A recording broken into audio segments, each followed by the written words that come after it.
नमस्कार दोस्तों। एक नई लर्निंग के साथ हाजिर हूँ और आज की लर्निंग में एक कंपनी की पहले बिजनेस मॉडल से हम लोग समझने की कोशिश करेंगे। कोई भी कंपनी का जो बिजनेस मॉडल है उसमें जो फाइनेंशियल सिचुएशन है कंपनी का वो क्या आंकड़ा देती है और मार्केट में किसके मुताबिक ट्रेंड करती है या ट्रेंड डाउन है, ट्रेंड अप है, इन सभी चीज़ों को लेकर के देखने की कोशिश करें। देखिए दोस्तों, देखा जाए तो मार्केट में मैं कुछ बात यहाँ पे कुछ पॉइंट नोट करने की कोशिश करूँगा। तो क्या हम लोग किसी कंपनी को किस हिसाब से जज कर पाते हैं, कोई बिजनेस को? क्या उनका सेल्स लगातार बेटर करने की कोशिश में है? दूसरी, क्या प्रॉफिट का जो परसेंटेज है वो क्या लगातार बेटर करती जा रही है? कंपनी के जो एसेट्स की वैल्यूशंस हैं क्या वो लगातार बेटर करती जाती है? और साथ में क्या कंपनी ने कभी सेल किया और सेल के उपरांत में मार्केट में आज भी उधार लगा है और ये पैसा कब आएगा, क्या हम इस पे फोकस करते हैं क्या? इसके अलावा क्या लगता है जो क्या इनको लेकर के प्रॉफिट जो निकल के आती है और इनको लेकर के जब हम डेटर्स रेशियो को देखते हैं, सॉरी डेट्स रेशियो को देखते हैं, तो क्या उसमें कंपनी का जो परसेंटेज है क्या उसी आंकड़ा पे हम ले चलते हैं या उसकी रिकंसलेशन के पीछे भी जाते हैं? आखिर कंपनी कर्ज ले रही है, कर्ज पे आउट कर रही है, उसके क्या क्या पहलू हो सकती है? ऐसी कंपनी की जिक्र करूंगा यहाँ पे, जहाँ पे मैं स्टार्ट कर रहा हूँ इस कंपनी का। जो सबसे पहले मैं स्टार्ट करता हूँ इनमें कुछ पॉइंटों को लेकर। मार्केट कैप कितने की है? 20 करोड़ मान लेता हूँ। मार्केट कैप 20 करोड़ का, और जो सितंबर तक की डेटाबेस के मुताबिक की निवेशकों का इंटरेस्ट जाना जाए तो करीब 65,000 के आसपास आती है। और यहाँ पे मैं दोबारा आपको एक बात बताऊं, 20 करोड़ की मार्केट कैप में और करीब करीब कितना 65,000 लोगों का क्या लगा है? पैसा लगा है। और ये सब पैसा चाहते हैं जो हमारा पैसा रातों रात शायद करोड़पति कन्वर्ट हो जाए। क्या ऐसी भी कोई कंपनियां हैं क्या? चलिए हम लोग जानने की कोशिश करेंगे शार्प इन्वेस्टमेंट लिमिटेड को लेकर। जो कंपनी के बात में कहती है, वेबसाइट्स के मुताबिक देखा जाए तो शार्प इन्वेस्टमेंट जो कंपनियां हैं वो इनकी उसके मुताबिक देखने को मिलती है जो ये ज़्यादातर स्टॉक मार्केट और सिक्योरिटीज में इनका इन्वेस्टमेंट का कारोबार रहा है। जहां इनके बात में ये कहती है जो कंपनी 1978 में बनी थी और जो कंपनी की कारोबार को लेकर कहती है, ऐसा कोई भी आंकड़ा यहाँ पे हमारे सामने नहीं दिखता है। कुछ पार्ट को लेकर कहती है जो इनका जो कंपनी है वो ओरिजिनली इनकॉर्पोरेटेड जो जब भी हुआ था, जो अलग अलग नामों से हुआ था, बाद में कहते हैं कि इनका जो कामकाज था वो क्या था। कहते हैं engaging in the loans and investment in share. ये दोनों काम कहाँ पे? एक तो लोन भी देती थी फाइनेंशियल इंस्टीट्यूशन, साथ में investment and share stock market में डील करती हुई नजर आती है। इस तरह की कंपनी को लेकर जरा समझने की कोशिश करते हैं, जिसका स्टॉक, जिसको मार्केट के किंग भी कहा जाता है, इसको ऑपरेटर कह सकते हैं। मार्केट कैप केवल 19 करोड़ के आसपास है। उसमें 24 करोड़ 20 लाख का नंबर ऑफ शेयर है। 80 रुपए के रेट से ये 20 करोड़ के आसपास का आंकड़ा दर्ज करती है। प्रमोटर का जो कंट्रोल है कंपनी में वो मुट्ठी भर की है, करीब 25% के आसपास लेके चल रही है। आरओई आरओसी की आंकड़ा बिल्कुल ही नहीं आंकड़ा दर्ज करती है। पिछले कुछ दिनों की चार्ट ग्राफ को देखेंगे तो पिछले एक साल के चार्ट ग्राफ में यदि bottom to high, high to bottom को देखें तो ये कह सकते हैं कि अच्छे खासे यहाँ पे पैसे बने और अच्छे खासे पैसे निकले। ये मैं दो बात इसलिए कह रहा हूँ कि एक तरफ लोगों के पैसे बनते हैं तो दूसरी तरफ लोगों के पैसे की वैल्यूशंस में गिरावट आ जाती है, क्योंकि ये एक टाइम फ्रेम की बातें हैं। अपनी अपनी टाइम है। कोई यहाँ पोजीशन लेके बैठा हुआ है और कोई बॉटम में पोजीशन लिया और यहाँ पे आकर के बेच के निकल गया। उनको फायदा हुआ, जो उन्होंने ले लिया उनके लिए नुकसान हो जाती है। अब आते हैं, देखिए जी, एक पहलू को और देखिए। अब यहाँ पे इंडस्ट्रियल की बाकी कंपनियां, अर्थात जो सेम सेक्टर की कंपनियां हैं, उसके मुकाबले उन सभी कंपनियों में केवल 24 लोगों का भीड़ है उनकी स्टॉक के पीछे। कहां से? अर्निंग पर शेयर के पीछे। जो कंपनी कमाई करती है उसके पीछे 24 गुने की भीड़ है उसको खरीदने को लेकर के, और यहाँ पे भीड़ का अंदाजा आता है 323 गुने की।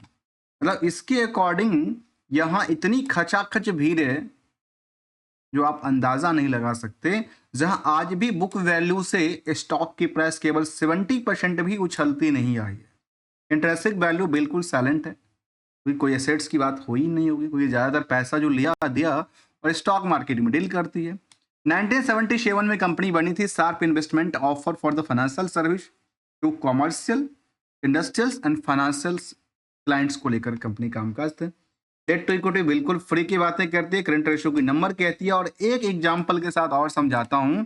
यदि कंपनी की डेटाबेस कहती है लास्ट 12 मंथ की, और ये समरी डेटा 12 मंथ की डेटा को कंबाइंड करके बनाया गया, उसके मुताबिक देखा जाए कंपनी ये कहती है कि हमने 100 रुपए की प्रॉफिट बुक किया, कमाई, तो इसके पीछे आपने 500 रुपए की आज भी आपके मार्केट में क्या है, उधार है। अब लोन देकर इंटरेस्ट ले रहे हैं वो अलग बात है, ये उधार की सीधे सीधे बात करी सर्विसेज को लेकर के या प्रोडक्टिविटीज को लेकर, जहां ईयर एंड ईयर बेसिस के लेकर के फाइनेंशियल पोजीशन इनका लगातार कुछ ईयर एंड ईयर बेसिस अच्छी खासी ग्रो की बातें कहती है। क्वार्टरली डेटाबेस अप डाउन के सिचुएशन में सितंबर तक नील बट्टा नील हो जाता है। अब समझ में नहीं आता इसमें करूं क्या, जबकि अदर्स ऑफ इनकम आज भी दर्ज करती, करीब 100% के आसपास आंकड़ा दर्ज करती। लेकिन यदि कंपनी की बीएसई डेटाबेस के मुताबिक देखा जाए तो कंपनी आज भी डिफॉल्ट के हैं, कंप्लायंस का इशू है कंपनी में। क्या है, कंप्लायंस का इशू दर्ज करती है, भले मार्केट 5% चले या 5% गिरे। अब आते हैं इनकी कुछ और पार्ट को लेकर। देखिए, अब आज तक के डेटा के विषय में देखा जाए, इनकी ये एज ऑन डेट तो करीब अंडर वैल्यूड की श्रेणी में दर्ज करती। लास्ट 12 महीने की डेटा कहती है कि आपने 24 लाख की टर्नओवर क्रिएट किया और आपने अदर सोर्स ऑफ इनकम 1 रुपये नहीं लगाया। 6 लाख का प्रॉफिट बुक किया और 6 लाख के प्रॉफिट के बेसिस पे आपने ये दर्ज किया कि हमने 25% की कमाई किया। This is right, but as the H1 database आपने सेल कितना किया, 0/0। प्रॉफिट कितना किया, 14 लाख का नुकसान बुक किया। कंपनी में कोई इंटरेस्ट नहीं, कोई अदर सोर्स ऑफ इनकम नहीं, तो आखिर पैसा सब गया कहां, आखिर पैसा गया कहां? आइए जरा जानने की कोशिश करते हैं एनालिसिस को लेकर के। यहाँ पे एक बात शामिल करती है, जो हमने यहाँ पे जो अंदाजा लिया था ना, तो इसका जो रिस्क फैक्टर की बात हम कर रहे थे, जो 100 रुपए के उपरांत में कंपनी ने 500 रुपए की जो सेल्स बुक करके रखी है, वो कहती है जो हमारे पास पैसे तो आते हैं 400 दिन के बाद। जी, हमारे पास 400 दिन के बाद पैसे आते हैं। इसको लेके करें क्या? तो चलिए जरा करने की कुछ सोचने की कोशिश करते हैं। ऑलमोस्ट देखा जाए तो अपने निवेशकों से कंपनी कितने करोड़ का, ऑलमोस्ट कह सकते हैं 30 करोड़ की फंड लिया था। नॉर्मली यदि इन्होंने प्रीमियम पे बेचा होगा तो कुछ अलग बात हो सकता है, और यहाँ पे इसके मुताबिक 30 करोड़ की फंड होना चाहिए था कंपनी के पास। अब देखिए इसको जरा समझने की कोशिश कर देंगे। 30 करोड़ की फंड का, 30 करोड़ की फंड में कंपनी ने किया क्या? फिक्स एसेट्स में ये दर्ज करती है कि इनके पास एक लैपटॉप, एक मोबाइल, एक कंप्यूटर, एक टेबल नहीं है। क्या नहीं है? ये सब अपना कुछ नहीं है, जो है शायद किराए का होगा जिस पे रेंट दे रहे होंगे। अब आते हैं दूसरी तरफ, जो कंपनी के पास दर्ज करती है उसमें कंपनी के पास इन्वेस्टमेंट है 24 करोड़ के आसपास, और आज से नहीं है, बहुत पुराना है। अब 24 करोड़ के इन्वेस्टमेंट के मुताबिक कंपनी कभी तो कुछ बुक करती है, कभी ना कुछ बुक करती है। अब ये इंटरेस्ट, कुछ भी इंटरेस्ट इसमें कोई भी अदर सोर्स ऑफ इनकम नहीं आ रहा, कोई भी अदर सोर्स ऑफ इनकम नहीं आ रहा। यदि मान लेते हैं उसी को उन्होंने बेच के खरीदा और उसका सेल उसी से आंकड़ा दर्ज किया, तो यहाँ पे लास्ट 2 क्वार्टर से तो 0/0 है, अर्थात कोई भी ट्रांजेक्शन कंपनी ने नहीं किया। चलिए अब आते हैं अगली कदम, और अगली कदम में कहती है जो कंपनी के पास आज भी 30 लाख रुपया मार्केट में उधार पड़े हैं। कैश इनके पास 3 करोड़, बाकी इनके पास 3 करोड़ के आसपास आंकड़ा दर्ज करती है। यहाँ पे सवाल ये बना कि इन्वेस्टमेंट उन्होंने किया तो क्या कंपनी में किया, उससे कुछ रिवेन्यू जनरेट नहीं हो, क्या रॉयल्टी नहीं आ रही, क्या डिविडेंड नहीं आ रही, या उन्होंने सेल आउट नहीं किया, दो क्वार्टर से कुछ आया नहीं। आइए जरा इसको और समझने की कोशिश करें। जब पीयर्स के मुकाबले आप देखें तो जहां बजाज फाइनेंस और बड़ी बड़ी जियो फाइनेंशियल जैसे कंपनी शामिल है, वहां पे इन सभी कंपनियों की रफ्तार के मुताबिक इसकी रफ्तार जो है कितना है, हाई स्पीड बुलेट वाली रफ्तार है, और इसका देखा गया कि 322 एक्स के मुताबिक इनका कारोबार, स्टॉक की प्राइस जो कि 80 पैसे पे फिक्स होता है। कितने पे? 80 पैसे। शायद इतना यदि क्राउड किसी और कंपनी में होता तो शायद जियो फाइनेंशियल या बाकी कंपनियां शायद बड़ी मार्केट कैप के साथ मार्केट में और बड़ी कारोबार कर रही होती, शायद हो सकता है। मैं ऐसी बात एक कंपैरिजन पर्पस के लिए कर देता हूं। अब आते हैं निवेशकों का। हमने कहा था कि जब कंपनी में मार्केट कैप करीब 19 करोड़ का आसपास है, यहाँ पे कुछ पहलू को देखिए। मार्केट कैप 19 करोड़ का, 20 करोड़ मानता हूं, और 24 करोड़ का इसका इन्वेस्टमेंट है इस कंपनी का। और इस कंपनी में कितने लोग जुड़े थे? 65,000 लोगों का पैसा लगा है। लगता है ये इन्वेस्टमेंट के पास यहाँ से निकल के यहाँ सब हो सकता था ट्रांसफर। कैसा लगता है क्या? या यहाँ कुछ बेटर होने की चांस बनती है क्या? चलिए एक नज़र डालते हैं जो प्रमोटर साहब ने किया। क्या प्रमोटर साहब ने ईयर ऑन ईयर बेसिस में लगातार अपने शेयर को बिकवाली किया। क्या किया?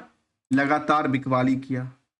दूसरी तरफ यहाँ पे देखा गया कि जो पब्लिक होल्डिंग था 74% के आसपास बनी, जिसमें कुछ कंपनीज अपनी होल्डिंग बना के बैठी है और बाकी एक नाम शामिल है। क्या इनके पास भी कुछ होल्डिंग की बात कहती है? इनके पास कोई होल्डिंग की बात तो नहीं, केवल बल्क डील के तौर पे इन्होंने लिया और बेचा, और कुछ होल्डिंग इनके पास पड़ा होगा नजर आया कंपनी को लेकर। इसके अलावा यदि हमने कुछ और पहलू की तरफ ध्यान दिया तो कंपनी क्या कहती है स्टैट्यूटरी ऑडिटर को लेकर के? कहती है submission of the additional audit resignation of the. अब यहाँ पे ऑडिटर इनका रिजाइन कर रहे हैं, विंडो ट्रेडिंग बंद कर रिजनेशन ऑफ ऑडिटर की बात कर रहे हैं लेटेस्ट अपडेट में। काफी उन्होंने अपडेट दिया हुई था। एनालिसिस पार्ट इनको दो बातें इनको रिटर्न की तरफ इशारा देती है, तो इनको चार बातें इनको या रिस्क की तरफ इशारा देती है कि भाई कंपनी में रिस्क बहुत ज़्यादा था नंबर ऑफ डे को लेकर के, पैसा वसूलने को लेकर के। प्रमोटर अपनी पोजीशन बेच क्यों रहे थे ये समझ में नहीं आया, जो ऑलमोस्ट मुट्ठी पर 25% के आसपास आंकड़ा दर्ज कर।